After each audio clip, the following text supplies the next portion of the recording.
The pawn's on it, the knight's on it, the queen's on it, and white's defending. And, I just ask a new player, what would you rather do in the opening? Have your pieces attacking or defending? And they say attacking. Well, then the French defense is for you. But it's going to lead to an equal game.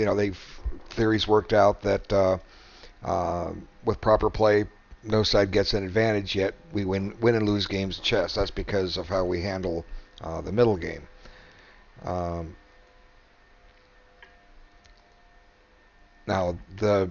normally on the bishop, I want to make a comment here for the new players. Bishop d3 and bishop b2 are the main lines. Black is not threatening to take this pawn. You might want to work it out if you've never seen it before. I actually saw a national chess master lose to an international master with black here, and black was a normal French defense player. Well, I'll just show it to you.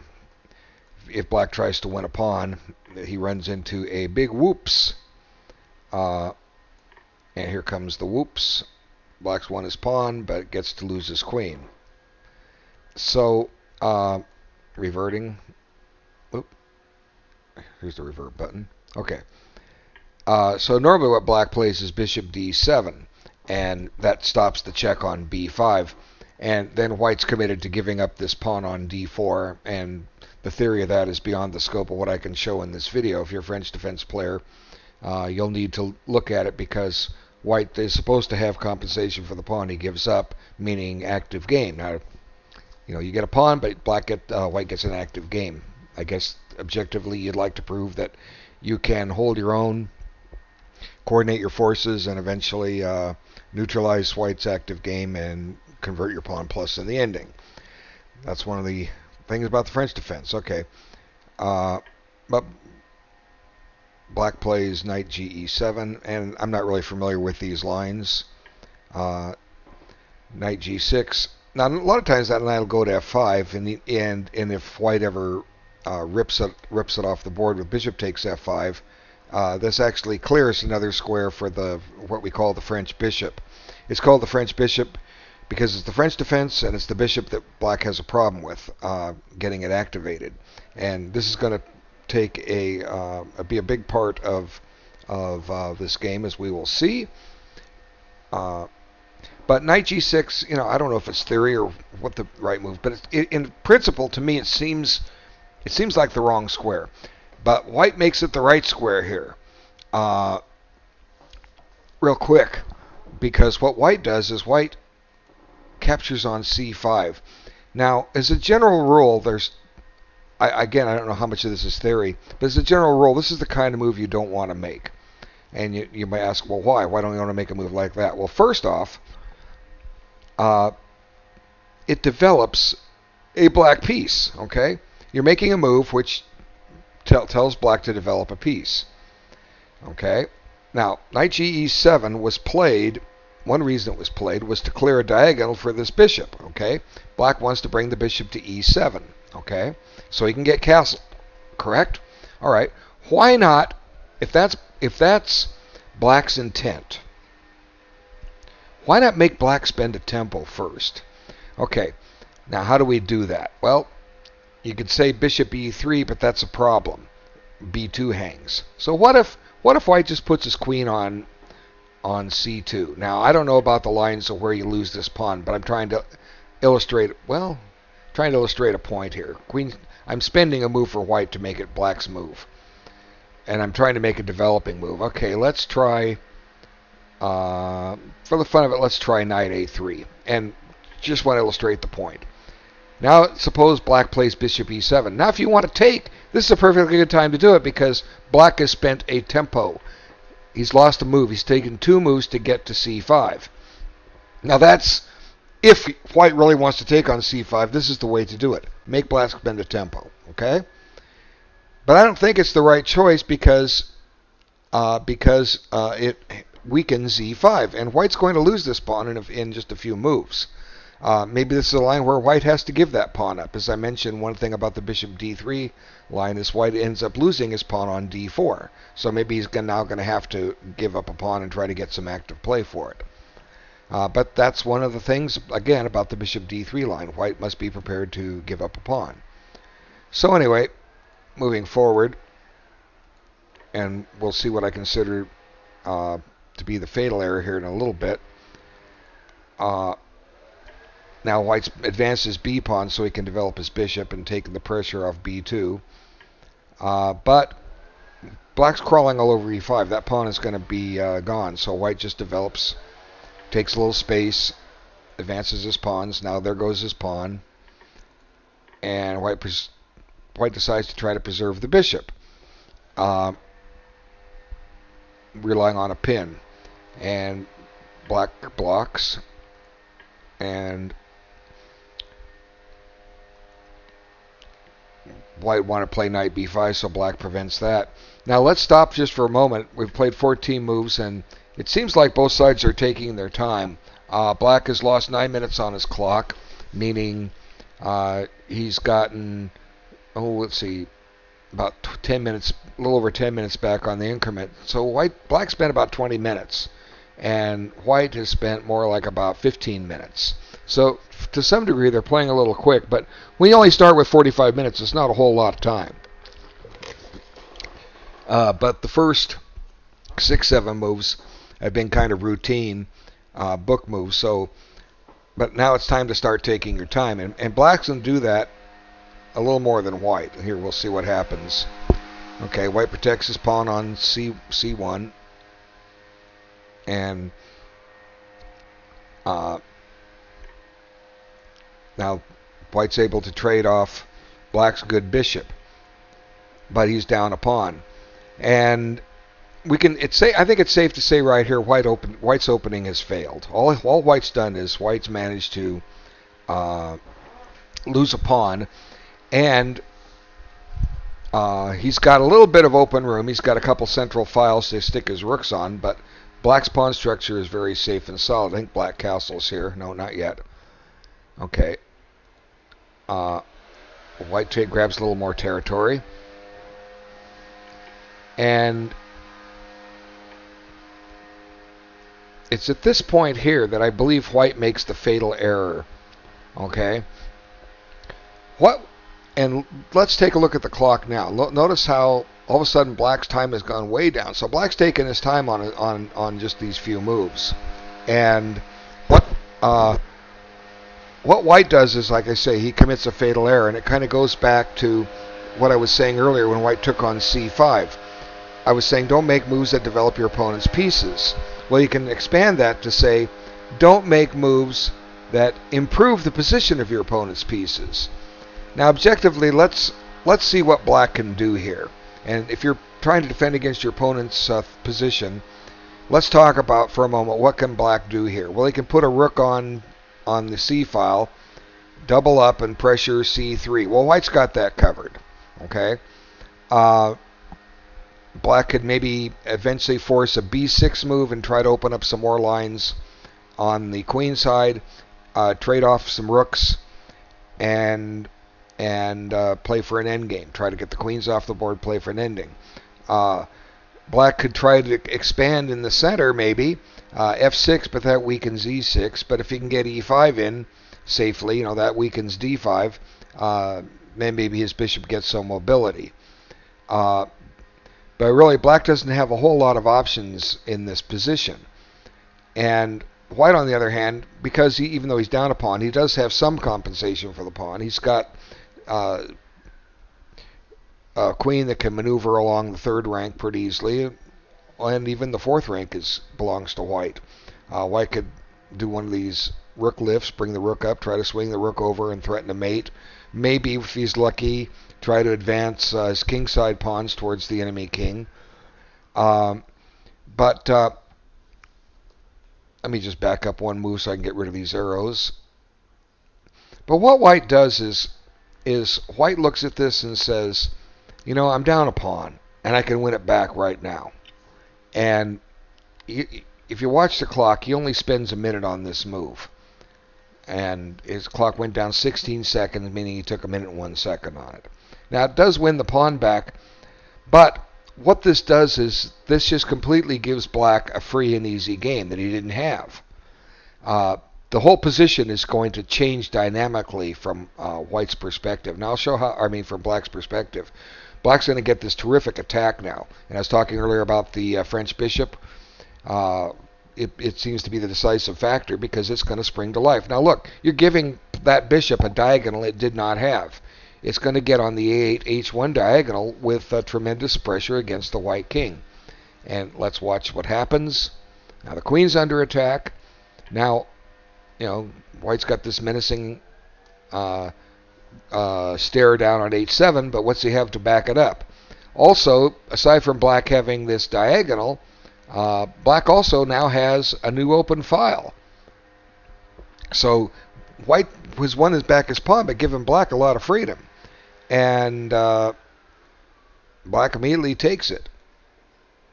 And here White's trying to conduct his mating attack, which Black has absolutely nothing to fear about. Now, all of a sudden, maybe Rook to the 7th rank start coming into play here. But Black starts by gaining a tempo on the white queen, getting ready to double rooks. So the queen has to come back. And now, suddenly, Black is the one with mating threats. The threat here is rook check, and queen takes g2 mate. So here White was trying to carry on his own mating threats, and suddenly Black has them. And this is all brought about by the fact that, number one, this diagonal opened up, and number two, this file opened up. So White was his own worst enemy here. Let's see how White responds. White responds by moving a pawn to a dark square, weakening the light squares even further. Okay. Now he decides time to get that knight into play. I didn't want to play it to c4 and step into a pin with bishop b5. Now here the idea is to, I guess, to play rook d1 check, because he does it without check. And now White commits more weakening of his king position. Attacks the knight. White runs over and defends it. Now the bishop gets back on that critical diagonal. White tries to chase the queen out, but Black just checks and eliminates the threat on his queen. Now his queen's able to go to a very nice square, threatening queen h1 check, and White's helpless against it. And here it comes. White tries to set up the best defense he can, but now his pawns start falling. And there goes another one. Now suddenly White's down 2 pawns. He'd gotten his pawn back, and now he's down 2 pawns, and his king is very, very drafty. So desperation time, f5, and Black just wins this game rather nicely from this point on. And now queen check and mate is given.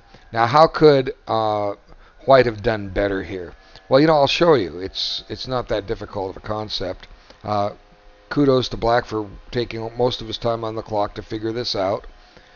Let's see, we want to go back to queen takes d5. That was on move 20, so we go back 36, I think. Will get us close enough. Back 36. Little command here on Blitzen. Okay, the recommended plan for White here is to try to set up a blockade. He'll stay a pawn down, but now White can make some of these weakening moves that I was talking about before. White could try f4. Okay. The point is you want to restrain e5 from happening so that this bishop can't get free.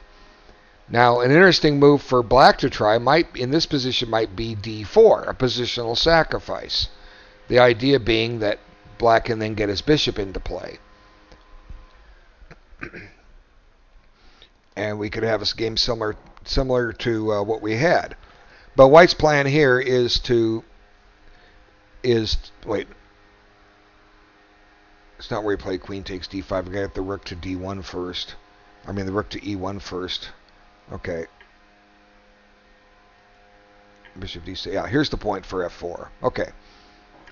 Now, as I say, Black could try a positional sacrifice here, d4. Maybe I would like to get this knight to d4, and let's try it this way. Let's knight c2. Now, if the sacrifice comes, we keep the bishop out of c6. Okay. So now the question is, can black get away with e5 here? Well, maybe not. Now comes queen takes d5, and the pawn on e5 is threatened with tempo, and the f pawn is pinned. Black can't guard it, and looks like white's getting a little bit more activity here than the other game, particularly because, or in the real game, because his knight's at least getting into play. Might be able to play knight d4 now, and rely on the pin. This restrains bishop c6 and bishop e6. If bishop e6, queen takes e5, and with a centralized knight, white's doing much better than when the knight was stuck over on a3. But I'm talking about playing f4 here, and the reason I want to play f4 is I want to, if white can wait, I want to restrain these center pawns, and I'll just play a couple sample moves here. Now we'll play the knight here, and let's put this rook on the open file. Now, again, black could maybe play for something like f6 and try to get e5 in at some point, but white's got pressure on d5. There'll be a pin on the pawn on e5. White's got a playable game here. He's down a pawn still, but he's making black and convert his pawn advantage. And as long as white's got a playable game, he's not losing. Yeah, he's down a pawn, but to win, you have to trade everything down. Black has to trade everything down, right? And reach an ending that he can convert a pawn advantage. In their game, he didn't have to convert his pawn advantage or even his two-pawn advantage in the ending. He was winning it right there in the middle game with a mating attack, which was all brought apart by white opening up lines that black seized. So, backing up again. So the best move for white would have been in this position would have been knight c2. And let's just have some fun here. I don't think bishop b5 really nets black anything, but let's put black's forces on the c file. Okay. And now let's double them up. Now, do you want, here's a position where white could restrain that. Okay, now we got them doubled. Now maybe white can play knight f3. The idea here is to redeploy the knight into e5. And if black tries to stop that, white may have some interesting moves here. e5 here, or f5 rather. What's black going to do?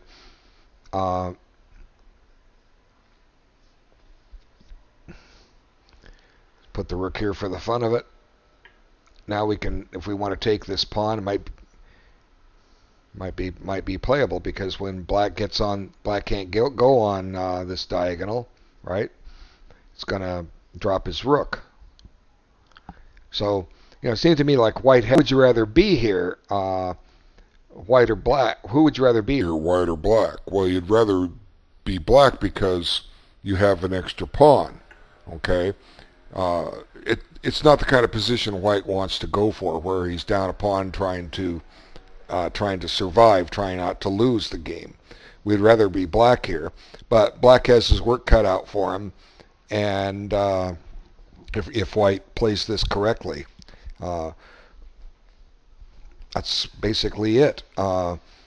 It's good to win your pawn back, but it basically opened up the game for the black pieces, and it could have been a long, hard-fought game. And it's the kind of game that, if you see between two grandmasters, or say a master and a 2000 player, the master will eventually convert that position with black. Or if the master has white, the master will sit there and defend it carefully, and finally be able to hold on and get a draw. But White certainly made it easy with Black. And again, here's, if I didn't mention it already, White has close to 2-to-1 time advantage, and he only spent a minute on his move. When you get this kind of time advantage, there comes a time when you want to start bringing it down to equality. In other words, say over the next 10 moves, you want to set a goal to where, well, my opponent will have about 10 minutes left and I'll have 15 minutes left. In other words, he'll spend 8 minutes, I'll spend 20 minutes. Now we're not counting the increment in there, but that will add to it. But those extra minutes will give you time to plan out and find better moves. So nothing wrong with having a time advantage. It can often be done if you're familiar with the game, the opening and the middle game plan. But when you have a time advantage, there does come a point when you want to start using it and let the clocks start approaching equality. You don't need to sit there and always have twice as much time as your opponent, because if you move quick, you don't necessarily find the best move. All right. But a very good game by Portola, and I want to thank everyone for watching, and take care. Thanks.